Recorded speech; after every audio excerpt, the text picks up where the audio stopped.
전화벨이 울렸을 때 저는 저녁 준비를 위해 멸치똥을 따고 있었습니다. 요즘은 세상이 좋아져서 똥 딴 멸치도 판다지만 뭐든 제 손으로 직접 해야 직성이 풀리는 이놈의 성격은 예순을 넘어서도 변할 줄을 모르네요. 화면에 뜬 내 아들이라는 세 글자에 반가운 마음이 먼저 들었지요. 이놈의 자식, 제 어미한테는 용건이 없으면 전화 한 통 하는 법이 없거든요. 무슨 일이 있나 싶어 멸치가루를 앞치마에 툭툭 털어내고 전화를 받았습니다. 어머니, 진나가 아기 낳았어요. 방금요. 수화기 너머로 들려오는 아들의 목소리는 흥분과 기쁨으로 잔뜩 떨리고 있었습니다. 제 심장도 쿵 하고 내려앉는 것 같았어요. 드디어 제가 할머니가 되는 순간이었습니다. 홀몸으로 저 자식을 낳아 기른 세월이 주마등처럼 스쳐 지나가더군요. 코올리게 아들이 장가를 가고 이제는 제 아이의 아버지가 되었다니 대견하고 기특한 마음에 눈시울부터 뜨거워졌습니다. 어머나 세상에. 그래서 아들은 건강하고 우리 진나는 괜찮아? 네, 둘 다 건강해요, 어머니. 3.2kg짜리 늠름한 아들이래요. 제가 지금 정신이 하나도 없어서 일단 어머니한테 제일 먼저 알려드려야 할 것 같아서요. 그래, 잘했다. 잘했어, 내 아들. 병원이 어디라고 했지? 내가 지금 바로 갈게. 저는 허둥지둥 가스불을 잠그고 외출 준비를 서둘렀습니다. 옷장 깊숙이 넣어두었던 가장 점잖고 고와 보이는 외투를 꺼내 입었지요. 첫 손주를 만나러 가는 길인데 행여나 초라한 할미의 모습에 기가 죽을까 저어하는 마음이었어요. 택시를 타고 병원으로 향하는 내내 창밖 풍경은 눈에 들어오지도 않았습니다. 오로지 제 머릿속에는 곧 만나게 될 손주의 얼굴만이 가득 그려지고 있었지요. 우리 아들 우식이는 저를 닮지 않고 일찍 세상을 떠난 제 남편을 꼭 빼닮아 이목구비가 아주 시원시원합니다. 쌍꺼풀 없이 길게 찢어진 눈매에 오뚝한 콧날은 어디 내놔도 빠지지 않는 미남 소리를 듣게 했지요. 며느라이인 진나는 동글동글한 얼굴에 눈이 크고 애교가 많은 인상이고요. 그래서 두 사람을 반반씩 닮은 아이가 태어날 거라고 모두가 그렇게 기대하고 있었습니다. 특히나 우식이는 자기 코를 닮은 아들이었으면 좋겠다고 입버릇처럼 말하곤 했어요. 그 생각을 하니 저절로 웃음이 났습니다. 어떤 얼굴을 하고 있을까, 내 강아지. 아빠를 닮았을까, 엄마를 닮았을까. 병원에 도착하니 아들이 산부인과 병동 입구에서 저를 기다리고 있었습니다. 연신 싱글벙글하는 얼굴이 누가 봐도 처자들을 얻은 아버지의 모습이었지요. 어머니, 오셨어요? 고생했다, 아들아. 우리 진나는 좀 어때? 얼굴이라도 볼 수 있는 거니? 지금은 회복실에 있어요. 마취 깨려면 좀 걸린대요. 일단 아기부터 보러 가요. 아들의 등을 떠밀리듯 신생아실로 향했습니다. 유리창 너머로 세상에 태어난 지 얼마 안 된 갓난아기들이 꼬물거리며 누워 있었어요. 저마다 다른 얼굴, 다른 표정으로 잠들어 있는 모습이 경이롭기까지 했습니다. 아들이 유리창 한쪽을 가리키며 말했어요. 저기요, 어머니. 저기 저 아기 김우식 주니어. 아들의 손끝이 향한 곳을 바라본 순간 저는 숨을 잠시 멈췄습니다. 하얀 속삭이에 쌓인 작은 아기가 그곳에 있었어요. 그런데 이상했습니다. 아무리 뜯어보고 또 뜯어봐도 그 아기의 얼굴에서 제 아들 우식이나 며느리 진나의 모습을 찾아볼 수가 없었습니다. 우리 집안 사람이라고는 믿기지 않을 만큼 너무나도 이국적인 외모의 아기였지요. 뽀얀 피부는 그렇다 쳐도 갓 태어난 아기에게서 저렇게 선명한 쌍꺼풀이 나올 수 있던가요? 게다가 콧대는 낮고 코끝은 뭉툭해서 오뚝한 우리 아들의 코안은 정반대의 모양이었습니다. 무엇보다 가장 눈에 띈 것은 머리카락이었어요. 보통 신생아들은 머리숱이 거의 없거나 직모이기 마련인데 그 아기는 까만 머리카락이 촉촉하게 젖어 있으면서도 희미하게 곱슬기가 돌고 있었습니다. 우리 집안은 시조 할아버지부터 대대로 내려오는 생머리 유전자를 가졌는데 말입니다. 어머니, 우리 아들 너무 예쁘죠? 눈이 어쩜 저렇게 클까요? 꼭 인형 같아요. 아들은 옆에서 감탄사를 연발하고 있었지만 제 귀에는 하나도 들어오지 않았습니다. 심장이 불길하게 쿵쾅거리기 시작했어요.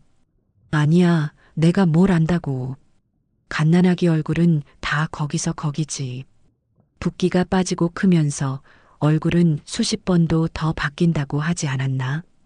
저는 애써 고개를 저으며 나쁜 생각을 떨쳐내려 했습니다. 하지만 한번 피어오른 의심의 연기는 좀처럼 사그라들지 않았습니다. 잠시 머리도 식힐 겸 화장실에 다녀오겠다며 복도로 나왔습니다. 차가운 벽에 등을 기대고 길게 숨을 내쉬었지요. 바로 그때였습니다. 신생아실에서 나온 경력이 꽤 되어 보이는 간호사 한 분이 제게 다가왔습니다. 인상이 선하고 말투가 차분한 분이었어요. 혹시 김진나 산모님 시어머님 되시나요? 네, 그런데요. 아기가 참 예쁘네요. 그런데 어머님, 제가 괜한 말씀을 드리는 건 아닌지 모르겠습니다만 그녀는 주변을 한번 휘 둘러보더니 목소리를 낮춰 제게 속삭였습니다. 아기 아빠랑 아기가 하나도 안 닮았네요. 보통은 그래도 부모 한쪽은 조금씩 닮기 마련인데 참 신기해서요. 요즘 세상이 하도 흉흉하지 않습니까? 혹시라도 모르니 나중에 친자 검사 한번 해보시는 게 마음 편하실 수도 있어요. 그 말은 제 가슴에 거대한 바위를 올려놓은 듯 묵직하게 내려앉았습니다. 제가 애써 외면하려 했던 의심의 실체를 생판남인 간호사의 입을 통해 확인받은 기분이었어요. 온몸의 피가 차갑게 식는 것 같았습니다. 제 표정이 굳어지는 것을 보았는지 간호사는 아이고 제가 괜한 소리를 했나 봅니다. 못 들은 걸로 하세요, 어머님. 하며 서둘러 자리를 떴습니다. 하지만 그녀의 말은 이미 제 뇌리에 깊숙이 박혀버렸습니다. 다시 신생아실 앞으로 돌아왔을 때 저는 이전과는 완전히 다른 시선으로 모든 것을 바라보게 되었습니다. 회복실에서 나온 며느리 진나가 아들의 부축을 받으며 신생아실 앞에 서 있었지요. 어머님 오셨어요. 아이고, 제가 이런 모습을 보여드려서 어떡해요. 헬쑥한 얼굴에 며느리는 제게 미안한 표정을 지어 보였지만 그 눈빛 어딘가에 스며있는 불안감을 저는 놓치지 않았습니다. 아들 우식이는 그런 며느리의 어깨를 감싸 안으며 연신 아기 자랑을 늘어놓더군요. 진나야 고생했어. 우리 아들 좀 봐. 당신 닮아서 눈이 정말 크고 예뻐. 그런데 또 분위기는 이국적인 게 꼭 서양 아기 같기도 하고 당신이 임신했을 때 잘생긴 서양 배우 사진을 많이 봐서 그런가 봐. 그 해맑은 말을 듣고 있는 제 속은 시커멓게 타들어갔습니다. 저 철없는 소리를 어쩌면 좋을까요? 아들의 말에 며느리는 어색하게 웃으며 제 눈치를 살폈습니다. 어머님, 아기는 원래 크면서 얼굴이 몇 번이고 바뀐대요. 지금은 부어 있어서 그래요. 크면 아빠 쏙 빼닮을 거예요. 뻔한 위로 혹은 뻔한 변명이었지요. 저는 아무 대답도 하지 않았습니다. 그저 입꼬리만 살짝 올려 미소를 지어 보였을 뿐입니다. 축하한다, 아가. 고생 많았다. 의심이 확신으로 변해가는 와중에도 저는 할머니로서, 시어머니로서 해야 할 말을 잊지 않았습니다. 하지만 제 머릿속은 이미 복잡한 계산으로 가득 차 있었습니다. 저 아이는 누구의 아이인가? 만약, 정말 만약에 내 아들의 아이가 아니라면 그날 집으로 돌아오는 택시 안에서 저는 창밖만 바라보며 한마디도 하지 않았습니다. 아들을 홀로 키우며 겪었던 수많은 서름과 고난의 순간들이 떠올랐습니다. 남들 보란 듯이 번듯하게 키워내기 위해 안 해본 일이 없었지요. 그런 내 귀한 아들이 어릿광대처럼 속고 있는 것일지도 모른다는 생각에 이르자 참을 수 없는 분노가 치밀어 올랐습니다.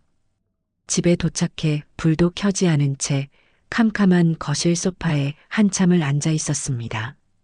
간호사의 목소리, 아기의 이국적인 얼굴, 아들의 철없는 감탄사, 그리고 며느리의 불안한 눈빛이 차례로 떠올랐다 사라지기를 반복했습니다. 아니, 이것은 단순한 의심이 아닐 겁니다. 이것은 어미로서의 제 직감이었어요. 그리고 제 직감은 단 한 번도 틀린 적이 없었지요. 저는 조용히 자리에서 일어나 컴퓨터를 켰습니다.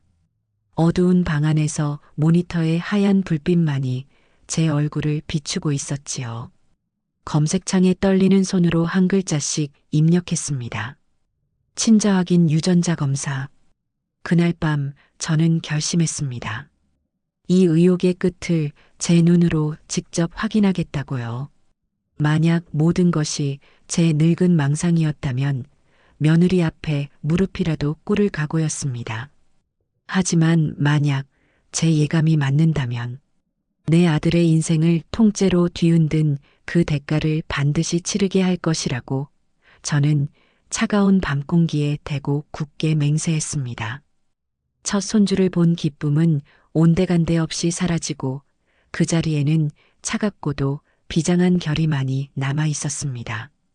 폭풍우가 몰려오고 있었지만 저는 그 폭풍의 한가운데로 걸어 들어갈 준비를 하고 있었습니다. 그날 밤 저는 뜬 눈으로 컴퓨터 화면만 바라보았습니다. 제 인생에 이렇게 무언가를 골똘히 탐색해 본 적이 있었나 싶어요. 젊어서는 먹고 사는 일이 바빠 인터넷은커녕 신문 한 줄 제대로 읽을 시간이 없었고, 나이가 들어서는 아들이 사준 스마트폰으로 고작 친구들과 안부 메시지를 주고받거나 재미난 동영상을 보는 게 전부였으니까요. 하지만 지금은 달랐습니다. 제 아들의 인생, 어쩌면 우리 가족 전체의 명운이 걸린 문제였기에 저는 마치 입시를 앞둔 수험생처럼 절박한 심정으로 키보드를 두드렸습니다. 유전자 검사 기관이라고 검색하니 수십 개의 업체가 주르륵 나타나더군요. 비용도 검사 방법도 결과가 나오기까지 걸리는 시간도 제각각이었습니다. 저는 그 중에서도 가장 후기가 많고 정부 공인 기관이라는 표시가 붙은 곳들을 중심으로 샅샅이 훑어보기 시작했습니다. 어떤 곳은 머리카락만으로도 검사가 가능하다고 했고, 어떤 곳은 구강상피세포, 즉 입안의 볼점막 세포가 가장 정확하다고 설명했습니다. 혈액이 가장 확실하지만 지금 제 상황에서 갓난아기와 아들의 피를 몰래 채취한다는 건 불가능한 일이었지요. 저는 A4 용지를 꺼내 각 업체의 장단점을 꼼꼼히 적어 내려갔습니다. 마치 시장에 가서 콩나물 한 줌을 사더라도 어느 집이 더 양을 많이 주고 신선한지를 따져보는 주부의 심정으로요. 어업체 비용 저렴, 머리카락 가능. 단 모근이 붙어있는 머리카락 대여섯 가닥 필요. 비업체 구강상피세포 채취 방식, 정확도 99.999% 보장. 비용은 어업체보다 10만 원가량 비쌈. 시업체 특수 검체 칫솔 등 가능. 추가 비용 발생. 한참을 비교 분석하던 제 눈에 한 업체의 안내 문구가 들어왔습니다. 비밀 보장. 의뢰인의 정보는 법적 분쟁 시 법원의 명령 없이는 절대 외부에 공개되지 않습니다. 이 문장을 보는 순간 저는 마음을 정했습니다. 비용이 조금 더 들더라도 가장 정확하고 안전한 방법을 택해야 했어요. 저는 구강상피세포 채취 방식을 사용하는 비업체 홈페이지에 들어가 회원 가입부터 했습니다. 검사 키트를 신청하는 절차는 생각보다 간단했지만 주소를 입력하는 손가락은 미세하게 떨리고 있었습니다. 이 작은 택배 상자 하나가 우리 집에 어떤 폭풍을 몰고 올지 그때는 감히 상상조차 할 수 없었지요. 며칠 뒤 제 이름으로 된 작은 택배 상자가 도착했습니다.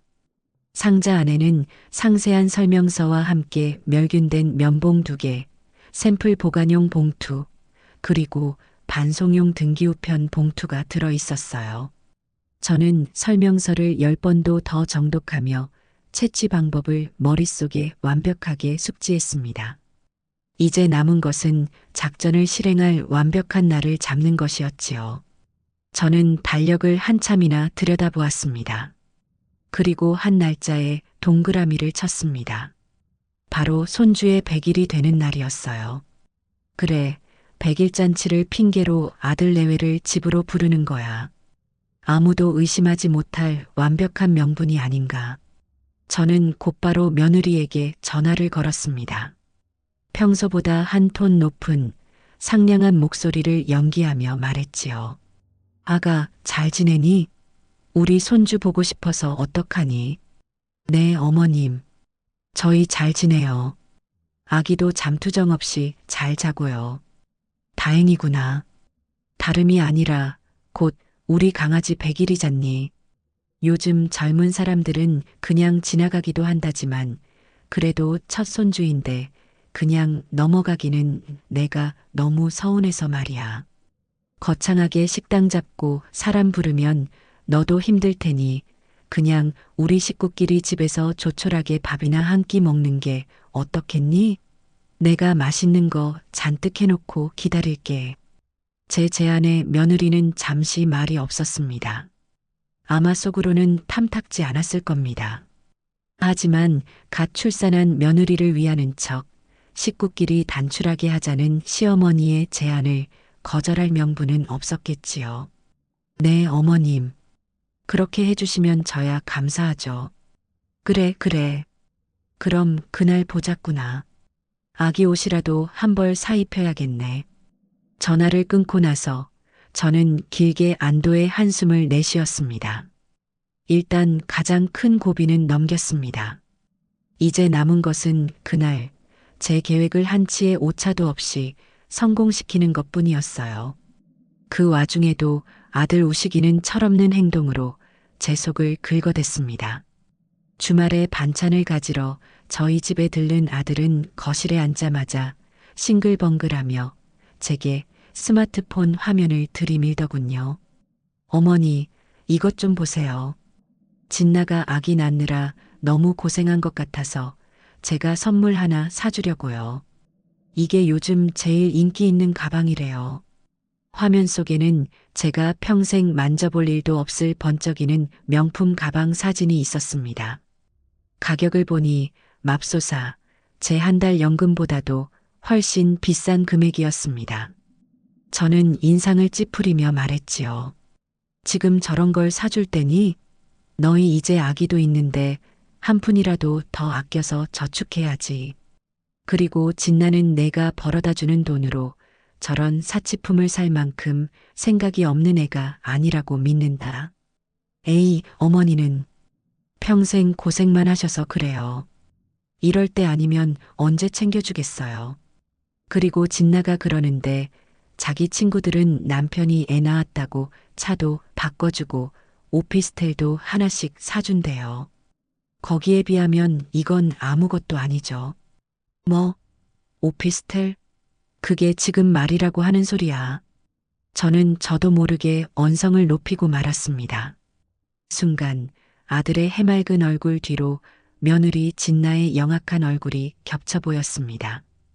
필시 며느리가 아들 옆에서 바람을 넣었을 터. 누구는 차를 받았네, 누구는 집을 받았네 하면서 순진한 제 아들을 부추겼을 모습이 눈에 선했습니다. 우식아, 정신 차려. 남들하고 비교하기 시작하면 끝도 없어. 그리고 너의 돈은 너 혼자만의 돈이 아니야. 이제 너는 한 가정의 가장이야. 호적에 잉크도 마르지 않은 아기를 생각해서라도 분수에 맞게 살아야 하는 거야. 어머니는 꼭 그렇게 찬물을 끼얹으셔야 해요? 제가 알아서 할게요. 아들은 입이 한 발이나 튀어나와서는 토라져 버렸습니다. 그런 아들의 모습을 보니 가슴 한구석이 아려왔지만 저는 마음을 다잡았습니다. 그래, 내가 이렇게 정신을 바짝 차리고 있어야 한다.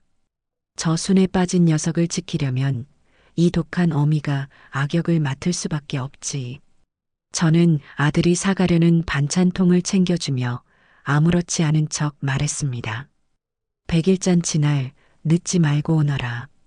할머니가 우리 손주 금반지 하나 준비해놨다.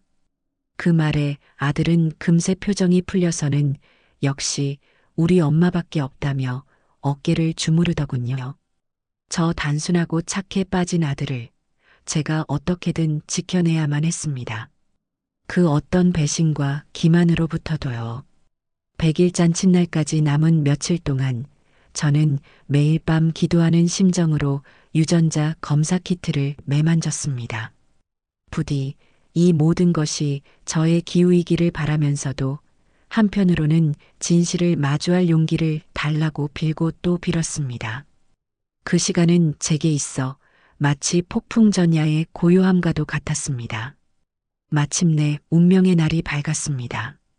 손주의 100일을 축하한다는 명분 아래 저는 거대한 칼날을 품은 채 아침부터 분주하게 움직였습니다. 시장에 가서 가장 좋은 소고기와 싱싱한 해산물을 사와 갈비찜을 재우고 삼색나물이며 잡채까지 상다리가 휘어지도록 음식을 준비했지요. 혹시라도 제 속내를 들킬까봐 평소보다 더욱 살갑고 인자한 시어머니의 모습을 연기하기 위해 안간힘을 썼습니다. 집안 가득 맛있는 냄새가 퍼져나갔지만 제 속은 까맣게 타들어가고 있었습니다. 오후가 되자 아들 내외가 100일의 주인공인 아기를 안고 도착했습니다. 아들은 어머니 무슨 진수성찬을 이렇게 차리셨어요? 거의 잔칫날 수준인데요. 라며 감탄했고 며느리도 어머님 힘드셨겠어요. 정말 감사해요. 라며 고개를 숙였습니다. 며느리가 입고 온 옷은 제가 사준 것이 아니었지만 아기가 입고 있는 앙증맞은 하늘색 턱시도와 보타이는 제가 며칠 전 백화점에 가서 직접 고른 것이었지요. 힘들긴 뭐가 힘들어. 우리 강아지 첫 100일인데 이 정도는 해야지. 얼른 이리 줘봐. 할미가 우리 손주 얼굴 좀 보자. 저는 자연스럽게 아기를 안으려 팔을 뻗었습니다. 하지만 며느리는 제 손길을 교묘하게 피하며 아기를 고쳐 안더군요. 어머니, 괜찮아요. 아기가 낯을 가려서요. 제가 안고 있을게요. 그 순간 저는 며느리의 눈빛에서 스치듯 지나가는 경계심을 읽었습니다. 마치 제 의도를 꿰뚫어 보고 있기라도 한 것처럼 며느리는 식사를 하는 내내 아기를 품에서 내려놓지 않았습니다. 심지어 아들이 진나야 힘들 텐데 어머니한테 아기 좀 맡기고 편하게 밥 먹어. 라고 말해도 아니에요. 괜찮아요. 아기가 엄마 냄새를 맡아야 안정을 찾아서요. 라며 끝까지 아기를 사수하더군요. 그 모습은 헌신적인 어머니라기보다는 무언가를 필사적으로 지키려는 파수꾼에 가까워 보였습니다. 시간은 자꾸만 흘러가는데 제 계획을 실행할 틈은 좀처럼 보이지 않았습니다. 제 마음은 점점 초조해졌지요. 이대로 기회를 놓칠 수는 없다. 오늘이 아니면 모든 것이 수포로 돌아간다. 저는 머릿속으로 수백 번이나 시뮬레이션을 돌렸습니다. 어떻게 하면 두 사람의 의심을 사지 않고 자연스럽게 샘플을 채취할 수 있을까? 기회는 아주 우연한 순간에 찾아왔습니다. 식사를 마치고 거실에서 과일을 먹고 있을 때였어요. 아들이 제 옆에 앉으며 소파 등받이에 외투를 아무렇게나 벗어 던졌습니다. 바로 그때 제 눈에 아들의 검은 외투 어깨 부분에 붙어 있는 머리카락 서너 올이 들어왔습니다. 심장이 쿵 하고 내려앉았지요. 저는 아무렇지 않은 척 아들에게 말을 걸었습니다. 우시가, 너 회사에서 요즘 힘들지는 않고? 얼굴이 좀 상한 것 같구나. 아니에요, 어머니. 요즘 큰 프로젝트 때문에 좀 바빠서 그렇지 괜찮아요. 아들과 대화를 나누는 척하며 저는 슬쩍 몸을 돌려 외투 쪽으로 손을 뻗었습니다. 그리고는 눈 깜짝할 사이에 머리카락 몇 올을 가볍게 집어 제 주머니 속에 넣었지요. 손바닥 안에서 느껴지는 몇 가닥의 머리카락이 마치 천근만근의 무게처럼 느껴졌습니다. 일단 아들의 샘플은 확보했습니다. 이제 남은 것은 가장 어려운 관문, 바로 아기의 구강상피세포를 채취하는 일이었습니다. 저는 잠시 후 주방에서 물을 마시고 오는 척하며 미리 준비해둔 멸균 면봉을 손에 숨겨 나왔습니다. 그리고는 며느리 옆으로 다가가 앉으며 인자한 미소를 지어 보였지요. 아이고, 우리 강아지. 밥 먹고 나니 졸린가 보네. 눈을 다 못 뜨네. 네, 어머님. 이제 슬슬 낮잠 잘 시간이라서요. 그런데 아가야, 아기 입가에 우유가 살짝 묻어 있구나. 할미가 좀 닦아줄게. 저는 그 말을 하는 동시에 망설일 틈도 없이 아기의 입가로 손을 가져갔습니다. 며느리가 어머니, 제가 할게요. 라며 막아서려 했지만 제 행동이 한 발 더 빨랐습니다. 저는 아기 입가를 닦아주는 척하며 순식간에 면봉을 입안으로 쓱 밀어 넣어볼 안쪽 점막을 스치듯 훑어냈습니다. 갓난아기가 놀라 응애하고 울음을 터뜨렸고 며느리는 질색하며 아기를 제 품에서 낚아채듯 데려갔습니다. 어머님, 뭐 하시는 거예요? 아기 놀라잖아요. 며느리의 날카로운 목소리가 거실을 울렸습니다. 아들도 놀란 눈으로 저를 쳐다보더군요. 저는 태연하게, 아니 태연한 척 연기하며 웃어 보였습니다. 어머나, 내가 너무 거칠었나 보구나. 미안하다, 아가야. 할미가 오랜만에 아기를 봐서 서툴렀나 봐. 우리 강아지 놀라게 해서 미안해. 저는 멋쩍은 웃음으로 상황을 무마하려 애썼습니다. 제 오른손 안에는 결정적인 증거가 될 면봉이 단단히 쥐어져 있었지요. 며느리는 저를 의심과 원망이 뒤섞인 눈으로 쏘아보았지만 설마 제가 유전자 검사를 위해 그런 행동을 했으리라고는 상상조차 하지 못하는 듯했습니다. 그저 늙은 시어머니의 서투른 실수 정도로 생각하는 것 같았어요. 그렇게 아슬아슬한 백일잔치는 끝이 났습니다. 아들 내외가 돌아간 후 텅 빈 집에는 저 혼자만이 남았습니다. 저는 곧장 제 방으로 들어가 문을 잠그고 주머니와 손바닥 안에 숨겨두었던 2개의 샘플을 꺼내 책상 위에 올려놓았습니다. 아들의 머리카락 몇 올과 아기의 침이 묻은 면봉. 이 작고 하찮아 보이는 것들이 우리 가족의 운명을 뒤바꿀 열쇠였습니다. 저는 설명서에 적힌 대로 조금의 실수도 없이 샘플들을 각각의 보관 봉투에 넣고 밀봉했습니다. 그리고 함께 동봉되어 있던 반송용 등기우편 봉투에 그것들을 조심스럽게 넣었지요. 봉투를 풀로 붙여 단단히 봉하는 순간 저는 이제 정말 되돌릴 수 없는 강을 건넜다는 것을 실감했습니다. 심장은 여전히 미친 듯이 뛰고 있었지만 제 손은 더 이상 떨리지 않았습니다. 다음 날 아침 저는 동이 트자마자 집을 나섰습니다.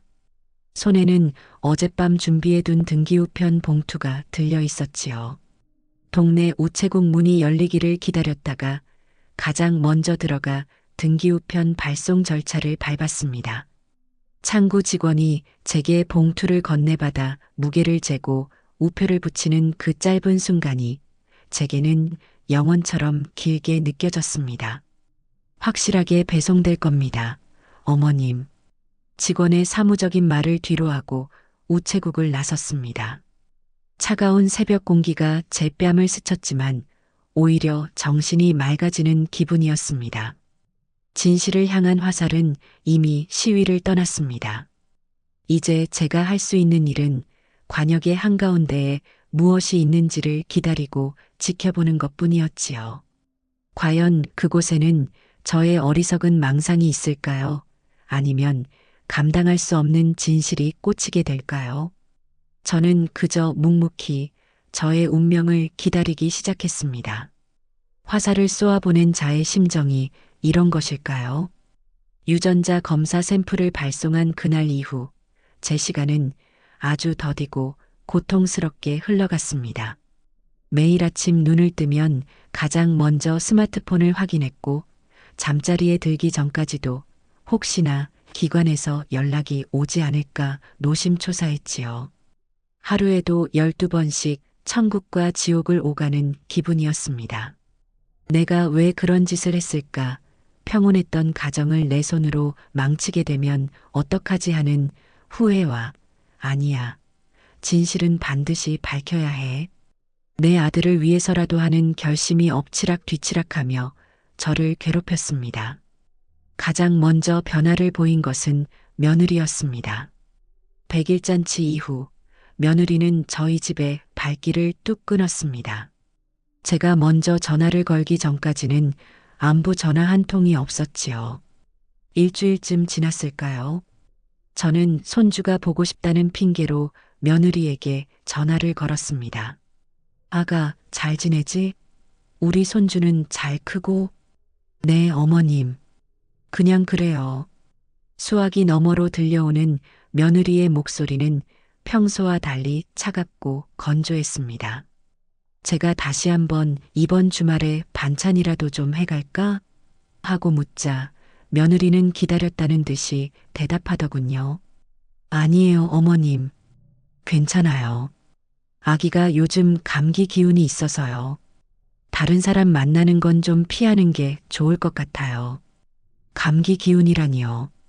핑계라는 것을 모를 제가 아니었습니다. 하지만 저는 굳이 따져 묻지 않고 그래. 그럼 아기 다 나으면 그때 연락하렴. 하고 전화를 끊었습니다. 그리고 며칠 뒤 다시 전화를 걸었을 때의 핑계는 예방접종이었습니다.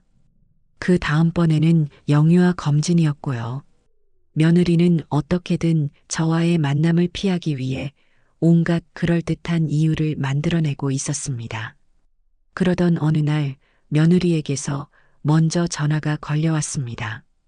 저는 내심 이제라도 마음이 풀렸나 싶어 반갑게 전화를 받았지요. 하지만 며느리가 던진 질문은 제 예상을 완전히 빗나가는 것이었습니다. 저기 어머님, 혹시 100일 잔치 때요. 아기 물건 중에 뭐 가져가신 거 있으세요? 아기가 쓰던 손수건이 하나 없어져서요. 심장이 덜컥 내려앉았습니다. 설마 눈치챈 건가? 저는 애써 태어난 목소리로 대답했습니다. 내가 아기 물건을 뭐하러 가져가니? 아마 어디 다른 데 있겠지. 잘 찾아보렴. 그런가요? 알겠습니다, 어머님. 며느리는 짧게 대답하고는 서둘러 전화를 끊었습니다.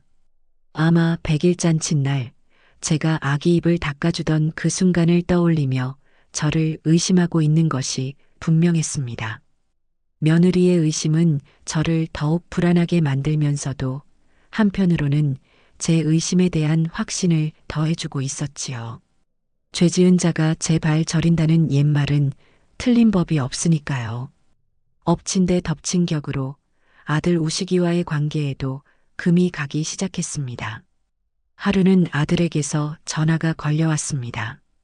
대뜸 화가 난 목소리였지요.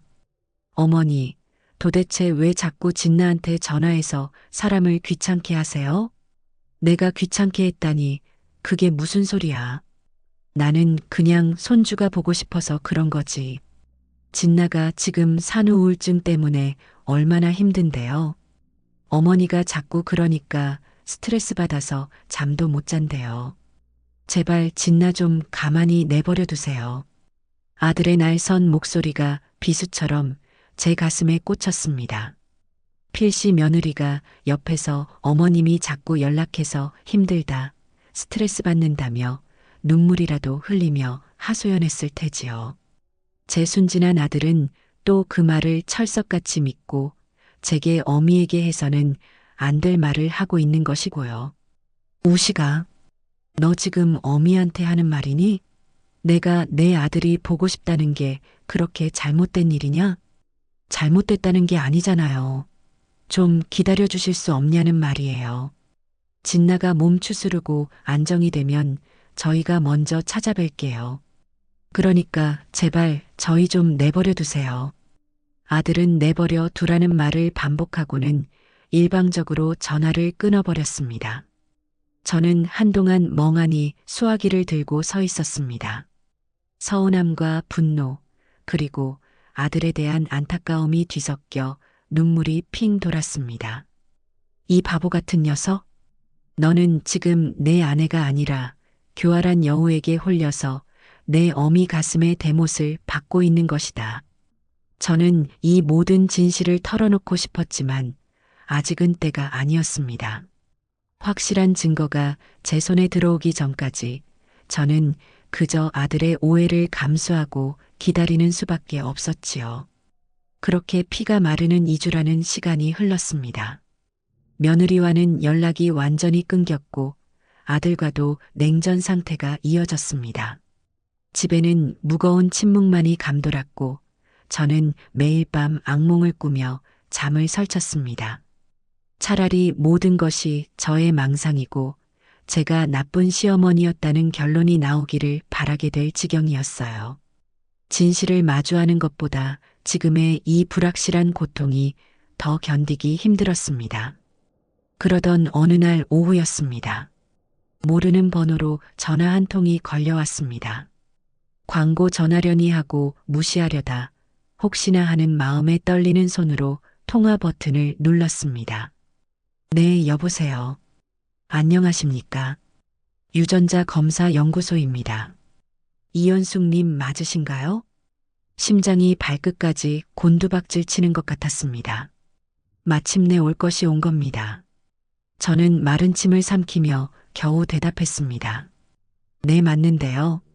수화기 너머의 남자는 감정 없는 지극히 사무적인 목소리로 말을 이어갔습니다.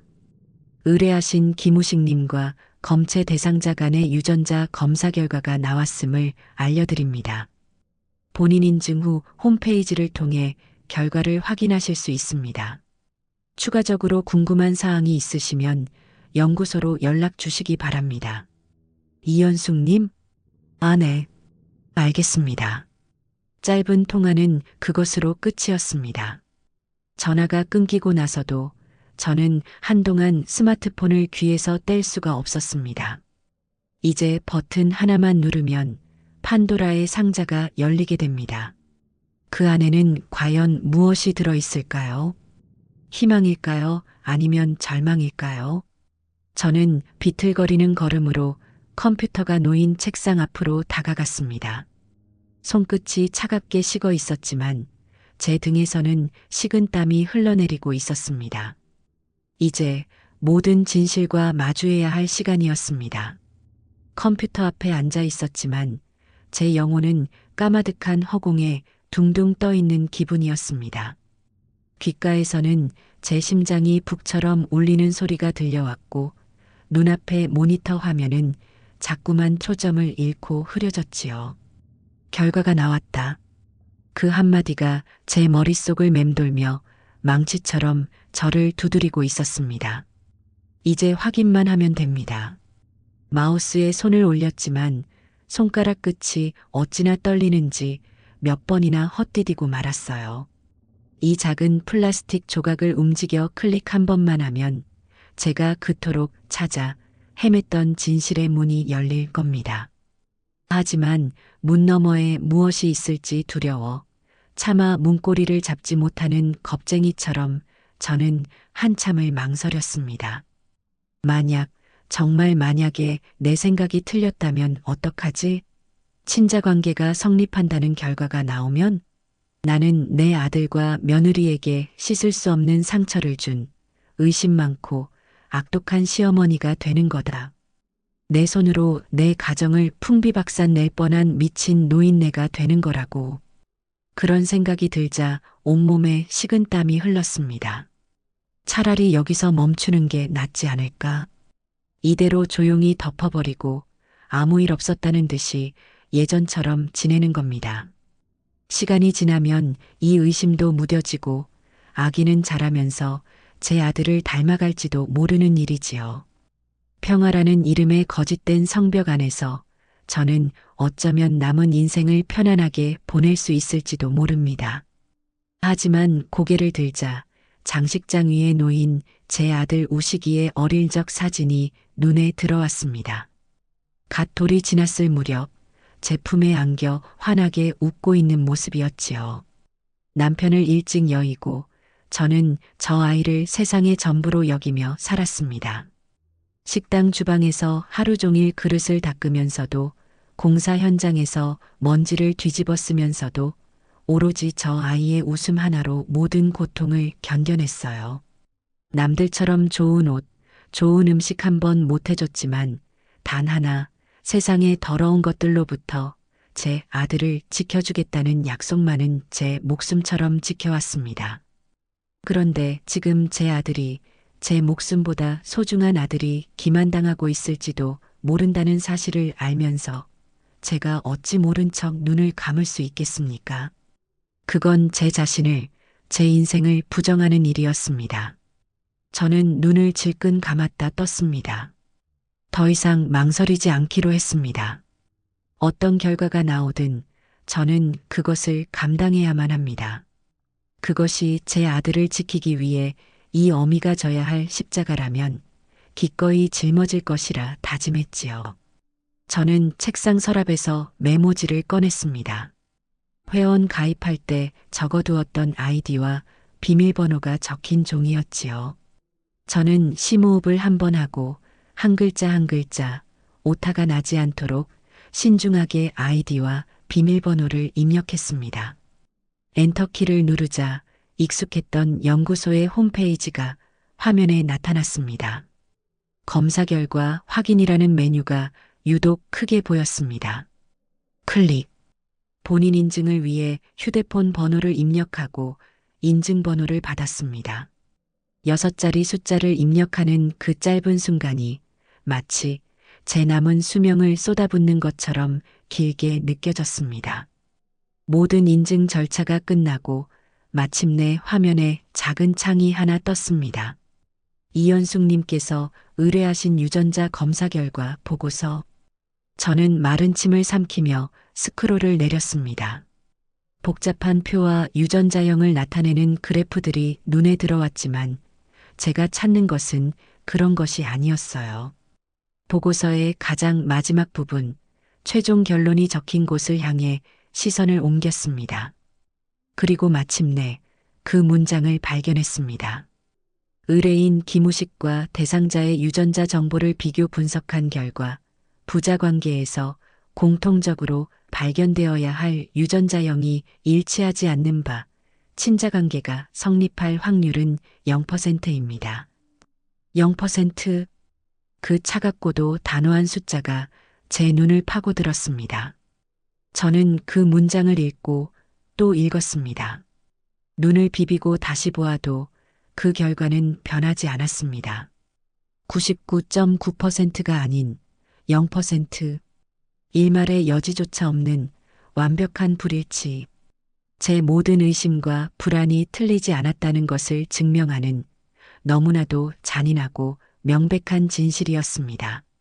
순간 분노나 슬픔보다 먼저 허탈한 웃음이 터져 나왔습니다. 하 하고 짧게 터져 나온 웃음은 이내 걷잡을 수 없이 커졌지요. 저는 미친 사람처럼 한참을 소리내어 웃었습니다. 눈에서는 뜨거운 눈물이 쉴 새 없이 흘러내리고 있었는데도 말입니다. 그래, 역시 내 직감이 맞았어. 그 여우 같은 것의 불안한 눈빛과 철없는 내 아들의 해맑은 얼굴이 그저 내 망상이 아니었던 거야. 웃음이 멎자 차가운 분노가 온몸을 휘감았습니다. 감히 내 아들을, 내 순진한 아들을 상대로 이런 끔찍한 사기극을 벌이다니. 평생을 바쳐 지켜온 내 아들의 인생을 송두리째 망가뜨리려 하다니. 용서할 수 없었습니다. 절대로 이대로 넘어갈 수는 없는 일이었지요. 저는 눈물을 닦고 보고서를 여러 부 출력했습니다.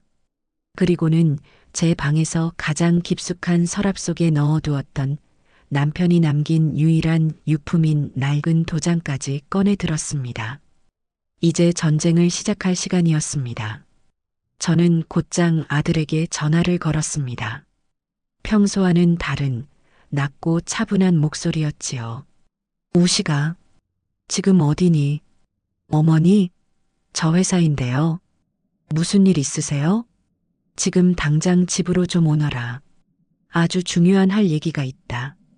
지금요? 저 한창 바쁜데. 저녁에 가면 안 될까요? 안 된다. 1시간 줄 테니 무슨 수를 써서라도 당장 오너라. 너의 인생이 걸린 문제다. 제 목소리에 담긴 비장함을 느꼈는지 아들은 더 이상 토를 달지 않고 알겠습니다. 금방 갈게요. 라고 대답했습니다. 저는 전화를 끊고 아들이 올 때까지 거실 소파에 꼿꼿이 앉아 기다렸습니다. 머릿속은 차갑게 식어 있었고 앞으로 제가 해야 할 일들과 내뱉어야 할 말들이 순서대로 정리되고 있었지요. 약 40분쯤 지났을까요? 도어락 비밀번호를 누르는 소리가 들리고 아들이 헐레벌떡 집 안으로 들어섰습니다. 어머니, 저 왔어요. 무슨 일이에요, 갑자기. 사람 놀라게. 앉아라. 저는 제 맞은편 소파를 턱짓으로 가리켰습니다. 제 심상치 않은 분위기에 아들은 영문을 모르겠다는 표정으로 자리에 앉았지요. 저는 아무 말 없이 아들 앞에 테이블 위로 제가 출력한 유전자 검사 결과 보고서 한 부를 쓱 밀었습니다. 아들은 의아한 표정으로 보고서를 집어들었습니다. 제목을 읽고 내용을 훑어보던 아들의 얼굴이 순식간에 굳어지기 시작했습니다. 그리고 마지막 결론 부분을 읽은 아들은 믿을 수 없다는 듯 종이를 쥔 손을 부들부들 떨더군요. 이게 뭐예요? 어머니, 이게 도대체 뭐예요? 아들이 버럭 소리를 질렀습니다.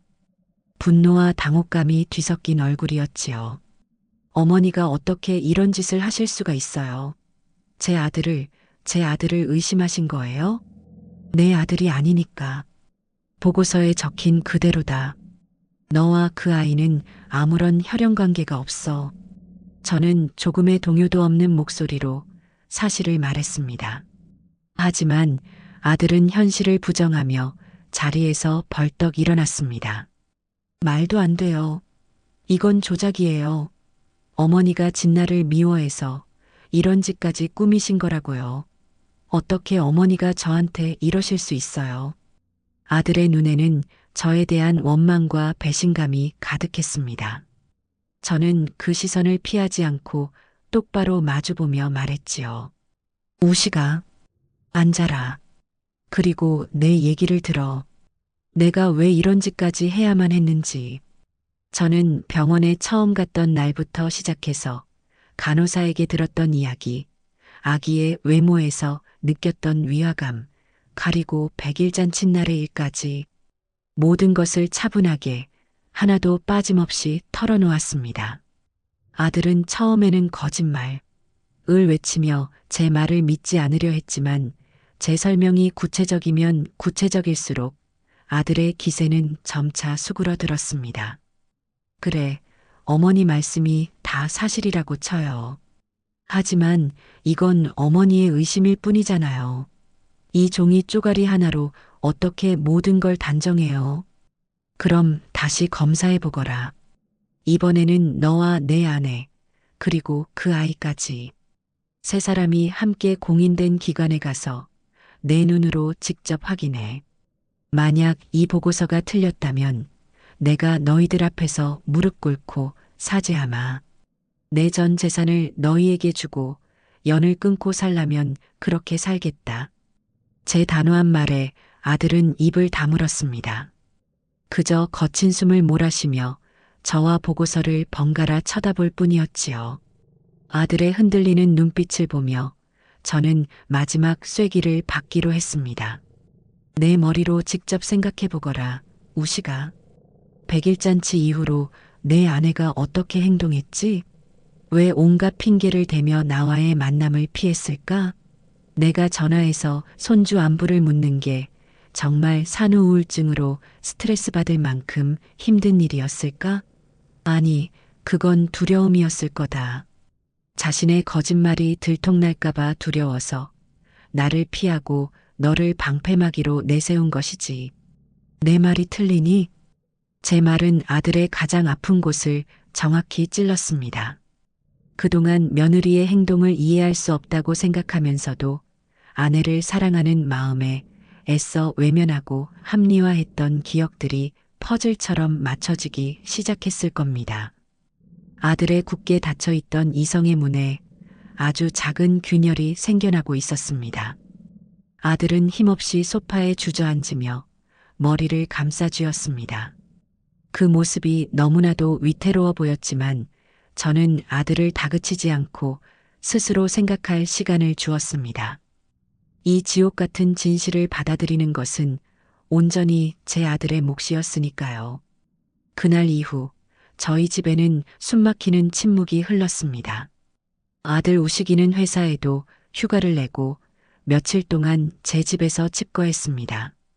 방 안에 틀어박혀 나오지도 않고 제가 차려주는 밥도 거의 입에 대지 않았지요. 저는 그런 아들을 묵묵히 지켜볼 뿐이었습니다. 지금 아들에게 필요한 것은 위로나 조언이 아니라 자신의 아내가 저지른 배신과 눈앞에 닥친 진실을 스스로 소화할 시간이라는 것을 알고 있었기 때문입니다.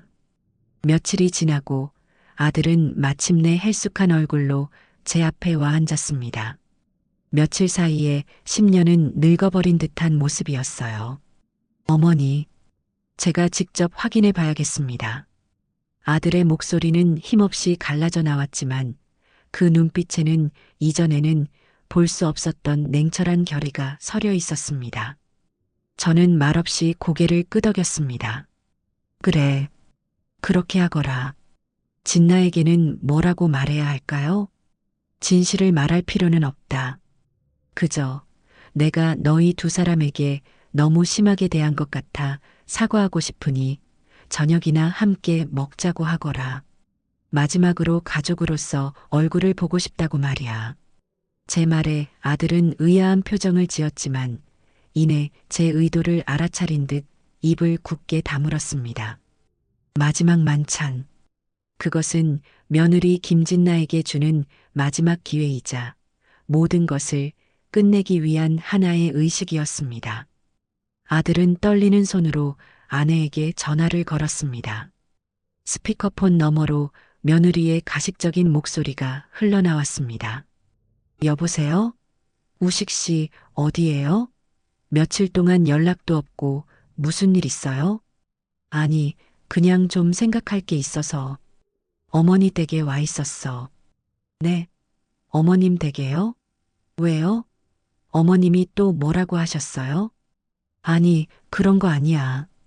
그냥 어머니가 당신한테 미안하다고 사과하고 싶다고 하시네.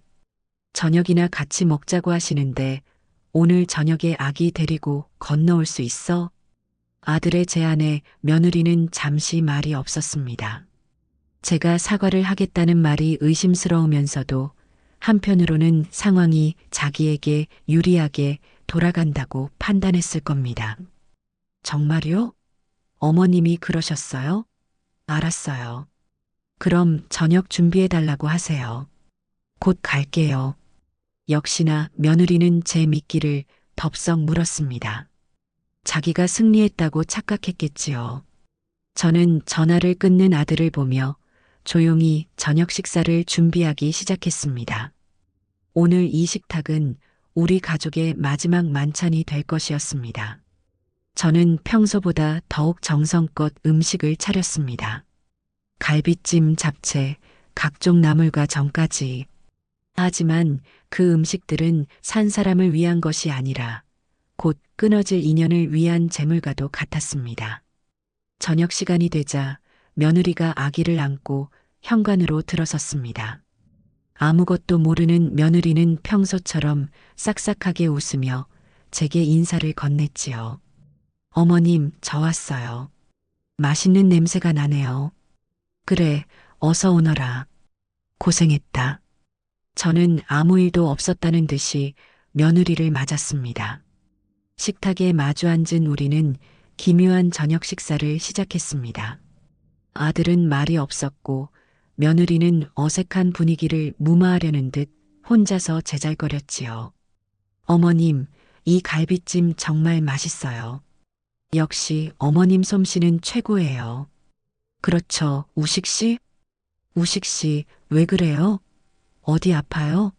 얼굴이 안 좋아 보이네. 아들은 대답 대신 물만 들이켰습니다.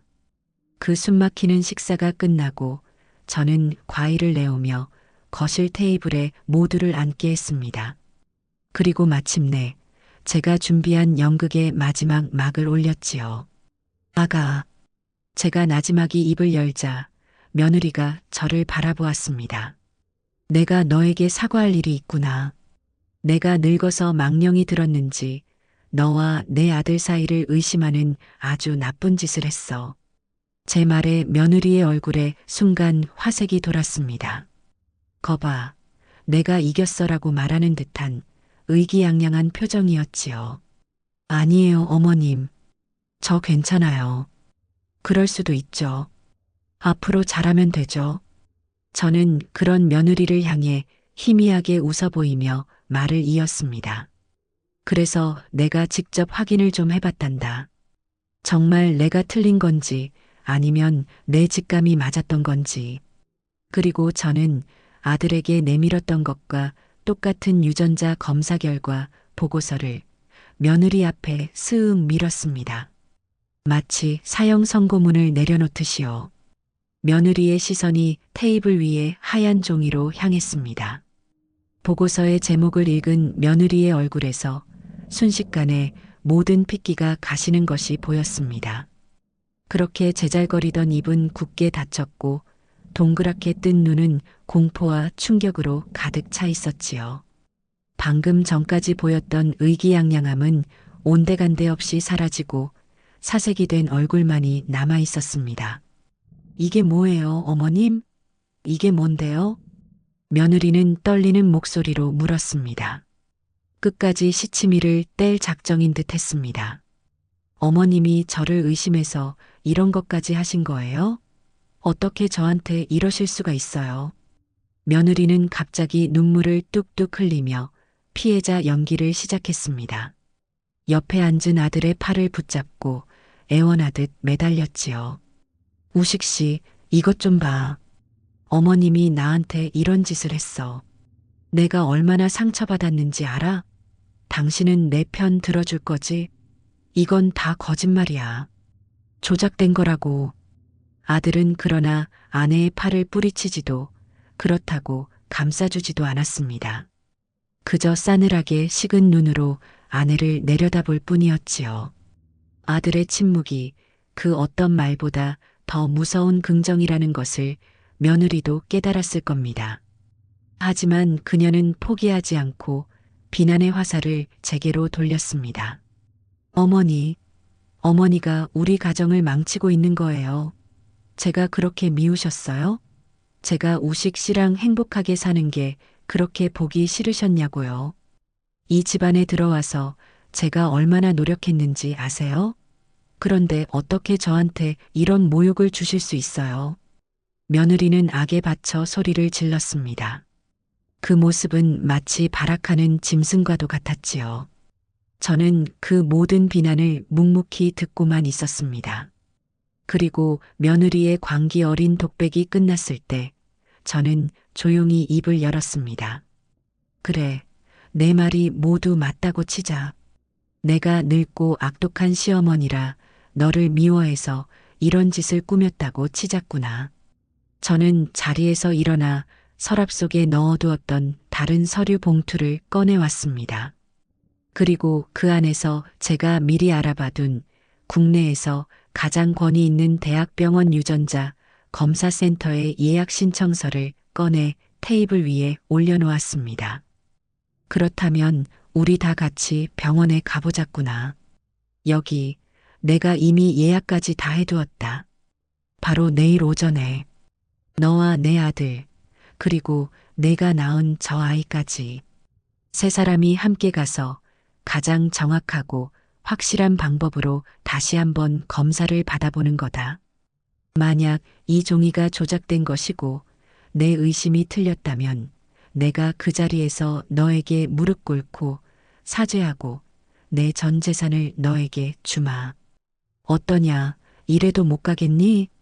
제 말에 며느리의 얼굴이 하얗게, 정말이지 종이처럼 하얗게 질려버렸습니다. 더 이상 빠져나갈 구멍이 없다는 것을 그녀 스스로가 너무나도 잘 알고 있었기 때문입니다. 그녀의 눈동자가 파르르 떨리며 불안하게 거실을 헤매기 시작했습니다. 모든 연기가 끝나고 가면이 벗겨지는 순간이었습니다. 집안에는 숨막히는 정적만이 흘렀고 우리는 모두 그녀의 마지막 대답을 기다리고 있었습니다. 길고도 무거운 침묵이 거실을 짓눌렀습니다. 그 정적을 깬 것은 며느리의 악에 받친 목소리가 아니었습니다. 털썩? 며느리가 무릎을 꿇는 소리였습니다.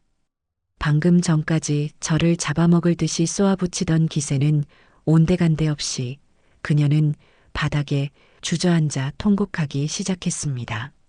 하지만 그 눈물은 반성의 눈물이 아니었습니다.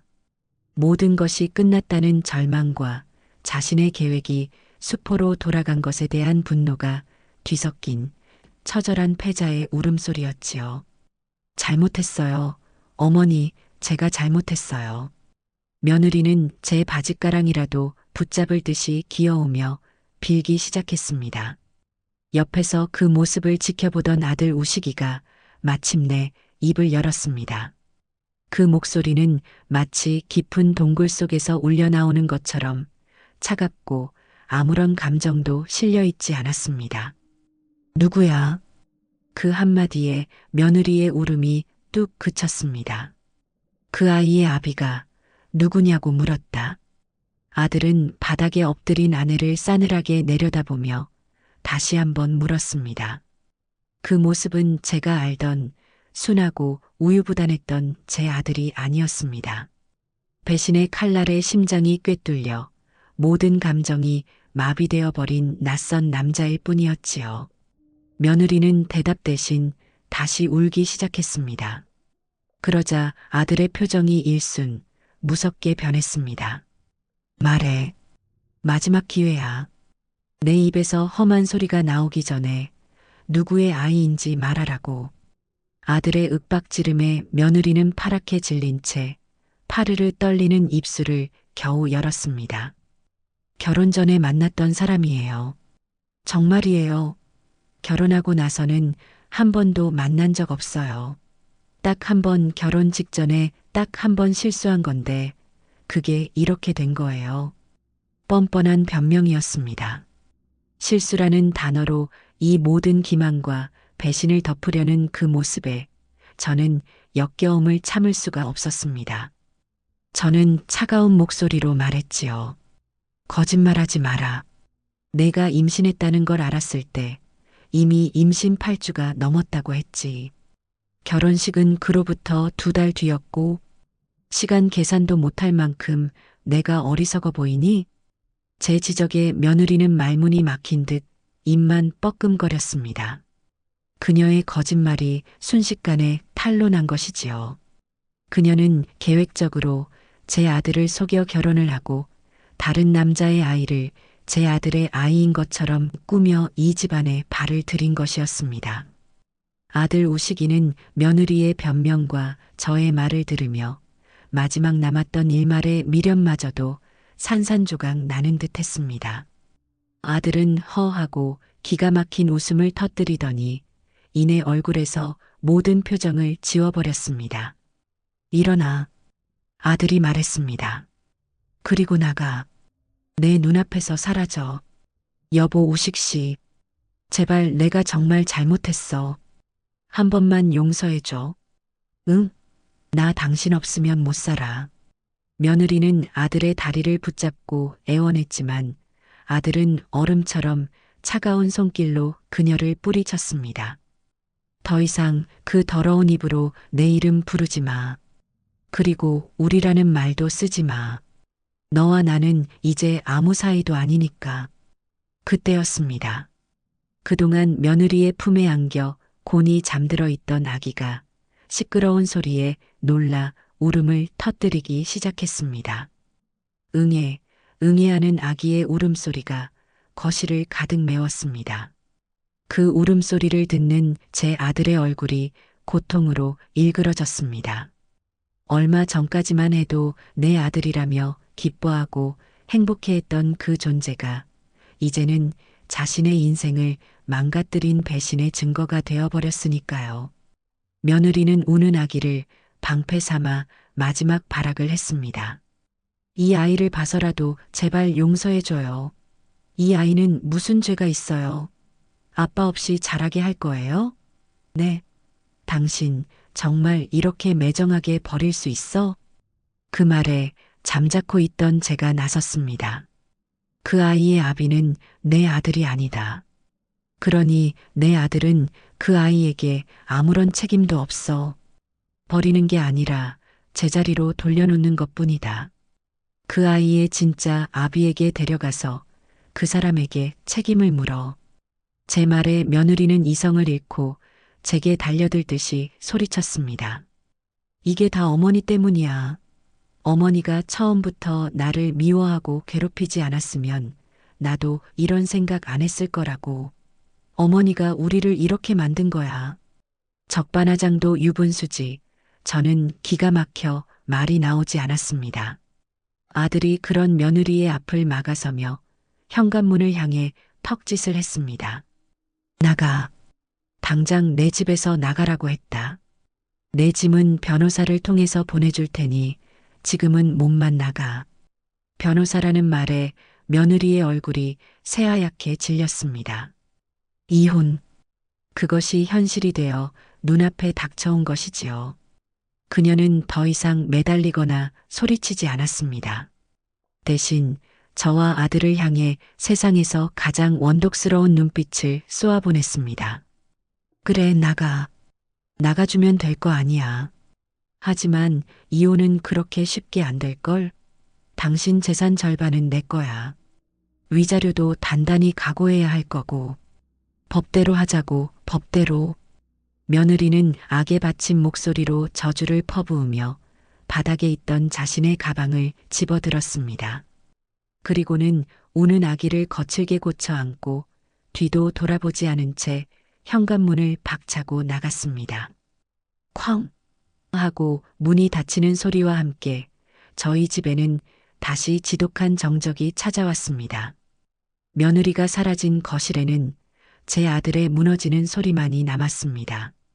아들은 그 자리에 주저앉아 두 손에 얼굴을 묶고 아이처럼 흐느끼기 시작했습니다. 그동안 억눌러왔던 모든 감정이 한꺼번에 터져 나온 것이지요.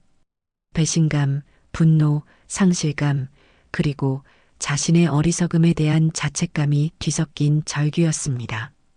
저는 말없이 아들에게 다가가 떨리는 등을 가만히 쓸어주었습니다.